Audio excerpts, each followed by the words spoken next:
जय हिंद दोस्तों, ये वीडियो आपके लिए बहुत इंपॉर्टेंट होने वाली है। आज हम बात करने वाले हैं समकोण त्रिभुज की। तो ये वीडियो आप लास्ट तक ज़रूर देख लीजिएगा। आप किसी भी एग्ज़ाम की तैयारी कर रहे हो, रेलवे, एसएससी या फिर कोई अदर टीचिंग एग्ज़ाम, तो समकोण त्रिभुज बनने वाले सारे के सारे क्वेश्चन आपके दिमाग में डाल देंगे। बस वीडियो को लास्ट तक ज़रूर देख लीजिएगा। तो चलिए फटाफट से हम आज बात करते हैं किसकी? समकोण त्रिभुज की। और यहाँ से टोटल 4 टाइप के क्वेश्चन बनते हैं। सबसे पहला टाइप आपका है कि भुजाएँ दी हों और क्षेत्रफल आपको ज्ञात करना होता है। या फिर आपको क्षेत्रफल दिया हो और भुजाएँ ज्ञात करनी होती हैं, या फिर भुजाएँ दी हो, परिमाप ज्ञात करना हो, या फिर परिमाप दिया हो और भुजाएँ आपको निकालना होता है। बहुत प्यार से देखिएगा, आज के बाद आपको समकोण त्रिभुज के बारे में आपको सोचना नहीं पड़ेगा। क्वेश्चन देखोगे विदिन सेकंड आप आंसर दे दोगे। तो चलिए फटाफट से हम आज की वीडियो की शुरुआत करते हैं। और सबसे पहले थोड़ी-सी बात हम समकोण त्रिभुज की कर लेते हैं। आखिर समकोण त्रिभुज किसको बोलते हैं? तो समकोण त्रिभुज का मतलब यहाँ पे मैंने कहा कि आप ऐसे समझना, मान लो ये आपकी कोई ज़मीन है, ज़मीन, और उस ज़मीन पे आपने एक खंभा लगा रखा है या कोई खंभा गड़ा हुआ है, सही है? और उस खंभे पे आप लगा दो ये सीढ़ी लगा दो। ध्यान से समझना इस चीज़ को। तो यहाँ पे आप देख पा रहे हो 90 डिग्री का कोण बन रहा है, सही है? और जब किसी भी त्रिभुज के अंदर एक कोण 90 डिग्री का होगा तो वो समकोण त्रिभुज कहलाएगा। अब इस त्रिभुज के अंदर जो आपकी ज़मीन है, आप इसको कह सकते हो कि ये आधार है, ध्यान से समझना। और जो आपने सीढ़ी लगाई है, इसको आप बोल सकते हैं कि ये कर्ण है। और जो खंभा लगा हुआ है, आप इसको बोल सकते हैं कि लंब है, जिसको आप परपेंडिकुलर बोलते हैं। सही है? क्या इतनी बात आपके दिमाग में गई? अगर ये बात दिमाग में गई, तो सर समकोण त्रिभुज के अंतर्गत कैसे-कैसे क्वेश्चन आते हैं, ध्यान देना।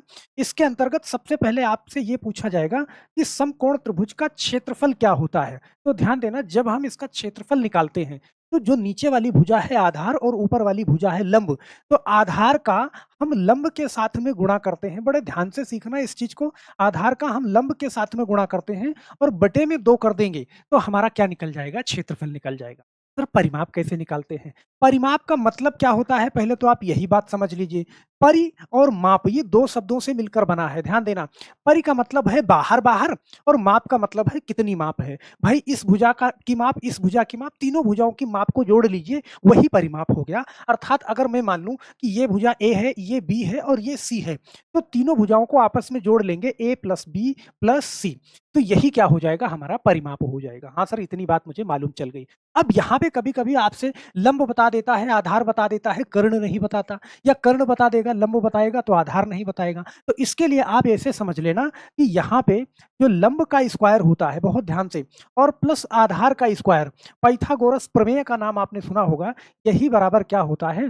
कर्ण का स्क्वायर होता है। मतलब मैं ऐसे कह दूं कि यहाँ पे अगर मान लीजिए कोई भी समकोण त्रिभुज है, अगर लंब 3 सेंटीमीटर है, आधार 4 सेंटीमीटर है, तो सीधी-सी बात ऐसे समझ लो कि 3 का स्क्वायर कितना होगा? आप कहोगे सर 9, 4 का स्क्वायर कितना होगा? 16, तो ये कितना हो जाएगा? 16 और 9 जोड़ोगे 25, 25 किसका स्क्वायर है? आप कहोगे सर 5 का स्क्वायर है। मतलब कि इस भुजा का स्क्वायर और इस भुजा का स्क्वायर बराबर होगा इस भुजा के स्क्वायर के, सही है? अब यहाँ पे अगर मान लो आपको लंब निकालना हो, लंब लंब का स्क्वायर बराबर, तो ये देखो आधार का स्क्वायर अगर बीच में बराबर है, कोई भी संख्या इधर प्लस में है उधर भेज सकते हो माइनस में, तो यहाँ पे आप कह सकते हो कि कर्ण का स्क्वायर माइनस क्या? आधार का स्क्वायर हो जाएगा। क्या इतनी बात आप समझ पा रहे हैं? या फिर आपको आधार निकालना हो, तो आधार का स्क्वायर आप इधर रोक लो, बराबर देखो कर्ण का स्क्वायर इधर है तो लंब का स्क्वायर उधर भेज दो, तो यहाँ पे कर्ण का स्क्वायर माइनस लंब का स्क्वायर, ये हो जाएगा। जैसे आप ऐसे समझ लो, यहाँ पे मैंने कहा कि ये कोई समकोण त्रिभुज है। अब इसका कर्ण है 10 सेंटीमीटर और लंब है 8 सेंटीमीटर। देखो इस बार आपसे कौन सी भुजा पूछ रहा है? आधार पूछ रहा है। तो आप 10 का स्क्वायर करोगे तो यहाँ पे कितना हो जाएगा? 100। 8 का स्क्वायर कितना हो जाएगा? 64। तो 100 में से 64 घटाओगे तो कितना आएगा? 36। 36 किसका स्क्वायर हो जाएगा? आप कहोगे सर 6 का स्क्वायर हो जाएगा। अब यहाँ पे मान लो आपसे वो ये वाली भुजा पूछ ले, 8 वाली भुजा पूछ ले, आपको कर्ण बता दे और आधार दे दे, तो सेम वही करना है भाई। 100 का देखना, 10 का स्क्वायर करोगे 100, 6 का स्क्वायर करोगे 36, तो यहाँ पे बचेगा कितना? 64। 64 किसका स्क्वायर है? आप कहोगे सर 8 का स्क्वायर है। तो लंब बता दे, आधार बता दे, आप कर्ण निकाल लोगे। कर्ण बता दे, आधार बता दे, लंब निकाल लोगे, या कर्ण बता दे, लंब बता दे, आधार निकाल लोगे, तो बहुत आराम से बाकी चीजें हम क्वेश्चन के माध्यम से समझेंगे फटाफट से। यहाँ पे मैं पहला क्वेश्चन लेता हूँ, और ध्यान देना आप इस क्लास को बहुत इत्मीनान से करना, कोई जल्दबाजी नहीं है। एक बार आप सीख जाओगे, दोबारा ये चैप्टर आपको पढ़ना नहीं पड़ेगा, इस बात की गारंटी है। तो यहाँ पे ध्यान देना, कह रहा है कि एक समकोण त्रिभुज में आधार 6 सेंटीमीटर है और लंब 8 सेंटीमीटर है, तो क्षेत्रफल ज्ञात कीजिए। यहाँ पे आपको एक समकोण त्रिभुज दे रखा है। समकोण त्रिभुज का मतलब कि एक कोण 90 अंश का है। आप जानते हो कि लंब ये वाली सीधी वाली भुजा और आधार नीचे वाली भुजा। कह रहा है कि आधार 6 सेंटीमीटर है, चलो सर मैंने लिख लिया। लंब 8 सेंटीमीटर है, यहाँ पे मैंने 8 सेंटीमीटर को भी लिख लिया। कह रहा है कि उसका क्षेत्रफल बताओ। अभी आपने सीखा, अभी मैंने चर्चा किया कि क्षेत्रफल क्या होता है। क्षेत्रफल के लिए सर मुझे क्या करना पड़ता है, सिर्फ लंब का गुणा हम करते हैं किसके साथ में, आधार के साथ में, और बटे में 2 करते हैं। तो लंब कितना है 8 सेंटीमीटर, आधार कितना है 6 सेंटीमीटर, बटा में मैंने 2 कर दिया, हमारा क्षेत्रफल निकल जाएगा। देखो 2 तिहाई 6 और 8 का 3 में गुणा करोगे तो कितना हो जाएगा 24। यहाँ पे ऑप्शन नंबर सी वाला सही हो जाएगा, 24 सेंटीमीटर स्क्वायर। और मैं यहाँ पे आपको समझाना चाहूंगा कि जब हम किसी एरिया का या किसी जगह का क्षेत्रफल निकालते हैं तो इसके अंदर ऐसे ध्यान देना, इसके अंदर टोटल कितनी जगह है, इस जगह को हम निकाल रहे होते हैं, ध्यान देना।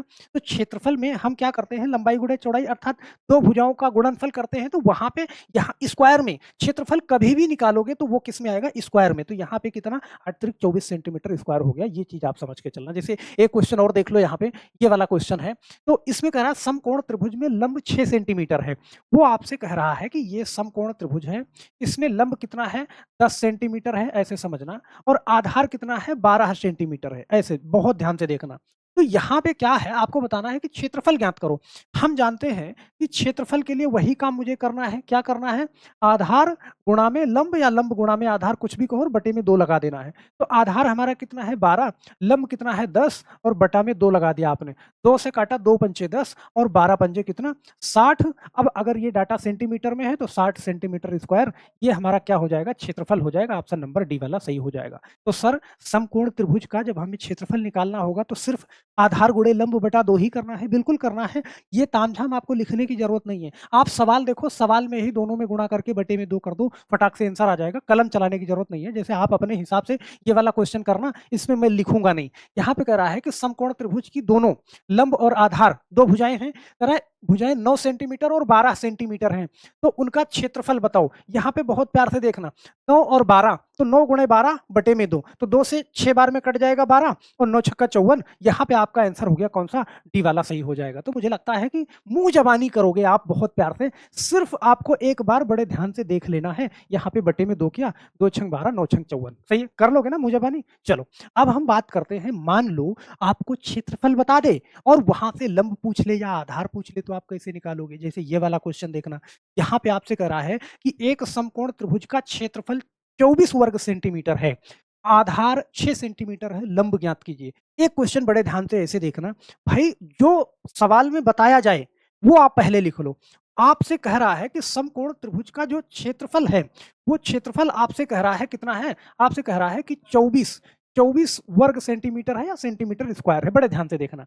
अब हम जानते हैं कि क्षेत्रफल होता है क्या, क्षेत्रफल होता है लंब गुणा आधार और बटा में क्या 2 होता है। क्या इतनी बात आप समझ पा रहे हैं। और यही बराबर क्या दिया हुआ है, 24 दिया हुआ है, और यहाँ पे एक भुजा आधार भी दे दिया उसने। तो यहाँ पे देखो लंब, ऐसे समझना बड़े ध्यान से, लंब गुणा आधार की जगह में 6 रख दूं, बटे में 2 कर दूं, बराबर क्या 24। तो हम यहाँ से लंब जब निकालेंगे, बहुत ध्यान से देखना, मैंने मैथ में आपको समझाया है कि जब बीच में बराबर हो, जो संख्या बटे में हो उधर भेजोगे गुणे में जाएगी, और जो गुणे में हो वो बटे में आएगी। बड़े ध्यान से देखना, मैं एकदम उसी तरीके से करके आपको दिखा रहा हूं। देखो इधर 24 है, ये बटे में था, उधर चला गया तो गुणे में 2, और ये ऊपर गुणे में था तो ये बटे में आ गया। तो देखो 6 से काटा, 6 चौका 24, 4 दूना क्या 8। तो लंब हमारा क्या निकल गया 8 सेंटीमीटर। बहुत प्यार से आप इसको कर लोगे। ध्यान देना, आपको ये चीजें लिखनी नहीं है, मैं आपको लिख के समझा रहा हूं कि आपके दिमाग में एक बार बैठ जाए। वरना यहाँ पे देखो 24 वर्ग सेंटीमीटर है, तो आप इसको क्या 6 से डिवाइड कर रहे हो, 2 से गुणा कर रहे हो। देखो 6 चौका 24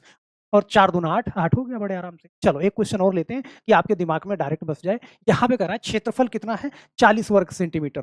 क्षेत्रफल आपसे वो बता रहा है समकोण त्रिभुज का, तो क्षेत्रफल कितना हो गया 40 वर्ग सेंटीमीटर। क्षेत्रफल हम जानते हैं क्या होता है, लंब गुणे आधार या आधार गुणे लंब बटे में क्या 2, यही बराबर क्या बता रहा है, वो 40 बता रहा है। इस बार क्या दिया हुआ है, उसने लंब दिया हुआ है। तो यहाँ पे आप क्या करोगे, 8 गुणा में क्या आधार और बटे में क्या 2 यही बराबर क्या दे रखा है 40 दे रखा है। तो यहाँ पे देखो इस बार आधार निकालोगे, आधार बराबर यहाँ पे ध्यान देना इधर 40 है, जो संख्या इधर बटे में है इधर आके गुणे में, और जो ऊपर गुणे में है इधर आके बटे में आ जाएगी। देखो 8 पंजे कितना 40 और 5 दूना 10, आधार इसका क्या निकल के आ जाएगा 10 सेंटीमीटर। ऑप्शन नंबर डी वाला सही हो जाएगा। वो लोग कर लोगे ना, मुंह जबानी सवाल है यार। चलो एक सवाल देखना, मुंह जबानी करके बताना मुझे। जैसे ये वाला सवाल है, ये तेरा एक समकोण त्रिभुज का क्षेत्रफल 30 वर्ग सेंटीमीटर है। ध्यान देना 30 वर्ग सेंटीमीटर, यदि आधार 10 सेंटीमीटर है तो लंब ज्ञात कीजिए। हम जानते हैं कि लंब गुणा आधार बटे में 2, या फिर इसी आधार से इसको डिवाइड करो, 10 तिहाई 30, 30 दूना कितना 10 तिहाई 30 और 3 दूना 6, बहुत आराम से कर लोगे। यहाँ पे जैसे मैंने कहा कि हम जानते हैं कि आधार गुणा क्या लंब, यही तो क्षेत्रफल होता है, बटे में 2 यही क्षेत्रफल होता है, और यही क्षेत्रफल के बराबर क्या दे रखा है 30 दे रखा है। और हम जानते हैं कि आधार की जगह पे हमें क्या लिखना है, आधार दिया हुआ है कितना 10, तो यहाँ पे मैं डायरेक्ट लिखूंगा ना 10 गुणा लंब। तो देखो डायरेक्ट आप निकालो तो लंब क्या निकालोगे, लंब बराबर क्या हो जाएगा, देखो इधर 30 है, 2 उधर जाके गुणा कर देगा, और 10 गुणे में है ऊपर नीचे आ जाएगा, तो 10 तिहाई 30 और 3 गुना क्या हो जाएगा 6 सेंटीमीटर हो जाएगा। बहुत आराम से आप इसको निकाल लोगे, बोलो कर लोगे ना। कितनी भी मैथ कमजोर है, आपकी जीरो लेवल पे है, मुझे नहीं लगता कि हमारी क्लास आप एकदम सीक्वेंस में देख लेंगे तो सारी की सारी कहानी आपके दिमाग में बैठ जाएगी। अगर आप यहां से कहते हो मैथ कमजोर है तो इसका मतलब आप अपने आप से बहाना बना रहे हैं। चलिए हम देखते हैं सर, अगर लंब दिया हुआ है आधार दिया हुआ है तो हम क्षेत्रफल निकाल देंगे, क्षेत्रफल दिया हुआ है लंब या आधार निकालना है तो वो भी कर लेंगे। आप परिमाप कैसे निकालोगे, बहुत ध्यान से यहाँ पे देखना इस वाले सवाल में। जरा समकोण त्रिभुज की भुजाएं 3 सेंटीमीटर 4 सेंटीमीटर और 5 सेंटीमीटर है। यहाँ पे कोई एक समकोण त्रिभुज है, समकोण त्रिभुज का मतलब जिसका एक कोण 90 अंश का है, भुजा बता रहा है 3 सेंटीमीटर 4 सेंटीमीटर और 5 सेंटीमीटर। तो ध्यान देना परिमाप का मतलब क्या होता है, परिमाप का मतलब बाहर बाहर की माप, मतलब सभी भुजाओं को आप जोड़ दो, ए प्लस बी प्लस सी, मतलब ए कितना 3 प्लस 4 प्लस 5, सारा मैंने जोड़ दिया तो 3 4 3 7 5 12, 12 सेंटीमीटर हो जाएगा इसका परिमाप। ऑप्शन नंबर ए वाला सही हो जाएगा। परिमाप में सभी भुजाओं को उठा करके जोड़ देना है। जैसे एक क्वेश्चन ये वाला देखना, मान लो अब ये तो आसान है कि सभी भुजाओं को जोड़ दीजिए। अब यहाँ पे मान लो कि आपको कोई एक भुजा मिस कर दे, मैं परिमाप आपको बता दे, परिमाप बता दे तो भुजा की माप पूछ ले। जैसे ये वाला सवाल देखना पड़े आराम से, जरा एक समकोण त्रिभुज में आधार 6 सेंटीमीटर लंब 8 सेंटीमीटर, परिमाप ज्ञात कीजिए। यहाँ पे मैंने कहा ना देखो दो ही भुजा बता रहा है, दो ही भुजा बता रहा है, कह रहा है कि लंब 6 सेंटीमीटर और आधार 8 सेंटीमीटर। तो इसका परिमाप अब ध्यान देना लंब 8 सेंटीमीटर और आधार 6 सेंटीमीटर, यहाँ पे मैं चलो ऊपर नीचे कर देता हूँ इसको, ध्यान देना ये 8 सेंटीमीटर और ये 6 सेंटीमीटर। अब यहाँ पे ना हम जानते हैं परिमाप के लिए हमें तीनों भुजाओं का योग चाहिए, ए प्लस बी प्लस सी, तीनों भुजाओं का। तो हमारे पास क्या है 8 सेंटीमीटर है और 6 सेंटीमीटर है, तीसरी भुजा नहीं है, तो तीसरी भुजा हम निकाल लेंगे ना। हम जानते हैं कि लंब का स्क्वायर प्लस आधार का स्क्वायर बराबर कर्ण का स्क्वायर। तो लंब का स्क्वायर कितना आप कहोगे सर 64, देखो 8 का स्क्वायर करो 64, 6 का स्क्वायर करो कितना 36, 64 और 36 कितना 100। ये किसका स्क्वायर है, ये आप कहोगे सर 10 का स्क्वायर है, मतलब ये वाली भुजा कितना हो गई 10। तो यहाँ पे मैंने 10 लिख दिया, अब सारा जोड़ दिया तो देखो 10 6 16 और ये कितना हो गया 24 सेंटीमीटर, पूरा आपने जोड़ लिया। ऑप्शन नंबर डी वाला आपका सही हो जाएगा। तो अगर एक भुजा नहीं देगा, परिमाप पूछ लेगा तब भी आप बता दोगे, क्योंकि आप जानते हो कि लंब का स्क्वायर प्लस आधार का स्क्वायर बराबर कर्ण का स्क्वायर, सही है। या फिर आपसे ये भुजा गायब कर दे, ये दोनों दे दे, फिर भी ये निकाल लोगे। तो इस तरीके का क्वेश्चन बहुत आराम से आप कर लोगे। चलो अब यहाँ पे मान लीजिए वो आपसे कह रहा है कि समकोण त्रिभुज का परिमाप 24 सेंटीमीटर, ध्यान देना उससे परिमाप बताया है, और कह रहा है आधार व लंब 6 सेंटीमीटर और 8 सेंटीमीटर है, ऐसे समझना। वो आपसे बता रहा है कि आधार, आधार कह रहा है आधार 6 सेंटीमीटर है और लंब 8 सेंटीमीटर है। तो देखो कर्ण तो आप वैसे भी निकाल लोगे, ध्यान देना ये दोनों भुजा पता है तो ये भुजा आप अपने आप निकाल लोगे। लेकिन अगर ये भुजा लंब स्क्वायर प्लस आधार स्क्वायर बराबर कर्ण स्क्वायर यहाँ से ना भी निकालो तो यहाँ से आपको परिमाप दे रखा है, परिमाप दे रखा है। हम जानते हैं परिमाप, परिमाप का मतलब तीनों भुजाओं का योग, ये बराबर कितना दे रखा है 24 दे रखा है। इसमें दो भुजाएं आपको दे रखे हैं, एक 8 दे रखी है और एक 6 दे रखी है, तो हमें तीसरी भुजा निकालना है। तो यहाँ पे देखो 8 6 14 प्लस सी बराबर कितना 24, तो सी बराबर देखो ये 14 इधर प्लस में उधर भेजोगे तो माइनस में, 24 माइनस 14 तो ये बराबर कितना हो जाएगा 10 सेंटीमीटर। बहुत आराम से तीसरी भुजा की माप आप निकाल लोगे 10 सेंटीमीटर। अब यहाँ से मान लो आप ऐसे ना भी निकालते तो यहाँ से भी निकाल सकते थे। देखो 8 का स्क्वायर कितना 64, 6 का स्क्वायर कितना 36, कितना आया 100 आया। तो ये किसका स्क्वायर है आप कहोगे 10 का, ये भुजा 10 निकल गई, पूरा उठा के आपने जोड़ दिया तो 24 हो गया, सही है। कर लोगे ना बड़े आराम से। चलो एक क्वेश्चन और कर लेते हैं लास्ट का। जैसे ये क्वेश्चन है, कह रहा है समकोण त्रिभुज का परिमाप 36 सेंटीमीटर है, बहुत ध्यान दें। और आधार व लंब 9 सेंटीमीटर और 12 सेंटीमीटर है। तो आप ऐसे देखना, देखो टोटल तीनों भुजाओं का योग कितना है? 36 है। ध्यान देना, इसमें से इन दोनों भुजाओं को आप घटा दोगे। ये 9 सेंटीमीटर है और ये 12 सेंटीमीटर है, तो 12 और 9 कितना? आप कहोगे सर 21 हो जाएगा। तो 12 और 9 21 हो जाएगा। इसमें से 21 आप घटा दोगे, तो देखो 6 में से 1 घटाओ 5 और 3 में से 2 घटाओ तो 1, ये 15। डायरेक्ट आप यहाँ पे आंसर दे सकते हैं। मुझे लगता है कि बहुत आराम से टोटल परिमाप, परिमाप का मतलब ये तीनों भुजाओं का योग है। तो तीनों भुजाओं का योग ये है और इसमें से जब 2 भुजाओं का योग आपस में आप घटा दोगे, तो तीसरी वाली भुजा आपको मिल जाएगी। तो बहुत प्यार से आप ऐसे क्वेश्चन को लगा सकते हैं। अब यहाँ तक लास्ट तक आपने अगर देखा है तो मुझे नहीं लगता कि कोई चीज़ आपके ना समझ में आई हो। जो चीज़ नहीं समझ में आई मुझे नीचे कमेंट बॉक्स में कमेंट ज़रूर करिएगा। अब यहाँ से मेरे एक सवाल का जवाब नीचे कमेंट बॉक्स में ज़रूर डाल के जाइएगा। कह रहा है कि समकोण त्रिभुज का परिमाप 12 सेंटीमीटर है। परिमाप का मतलब कि तीनों भुजाओं का योग जो है वो 12 सेंटीमीटर है। फिर कह रहा है कि आधार 3 सेंटीमीटर है और लंब 4 सेंटीमीटर है। तो कर्ण आपको बताना है। तो हम आशा करते हैं कि विदिन सेकंड सोचना नहीं पड़ेगा आपको। 4 ऑप्शन है, नीचे कमेंट बॉक्स में अपना सही जवाब और अपना नाम बिल्कुल लिख दीजिएगा, क्योंकि अगली वीडियो में आपका कमेंट और आपका जवाब आपके सामने होगा। तो बस मेरे दोस्त, हम आशा करते हैं कि ये वीडियो आपको बहुत अच्छी लगी होगी और पसंद आई होगी। वीडियो में जो कुछ भी तथ्य मैंने समझाया वो सारी की सारी चीज़ें आपके समझ में आई होंगी। तो नीचे वीडियो के डिस्क्रिप्शन बॉक्स में टेलीग्राम चैनल का लिंक है, वहाँ से जाके जुड़ जाइएगा। दोनों चैनल पे जो मैथ या फिर रीजनिंग में करवाता हूँ, सारा का सारा पीडीएफ और सारा वीडियो वहाँ पे शेयर किया जाता है। तो हमेशा आप अपग्रेड रहेंगे। तो हम आशा करते हैं मेरे दोस्त कि ये वीडियो आपको ज़रूर पसंद आई होगी। तो जाते-जाते वीडियो को लाइक करना बिल्कुल नहीं भूलिएगा और कमेंट तो ज़रूर करके जाइएगा। तो बस आज के लिए सिर्फ इतना। फिर मिलते हैं हम नेक्स्ट वीडियो में। तब तक के लिए आप सभी लोगों का बहुत-बहुत धन्यवाद। जय हिंद।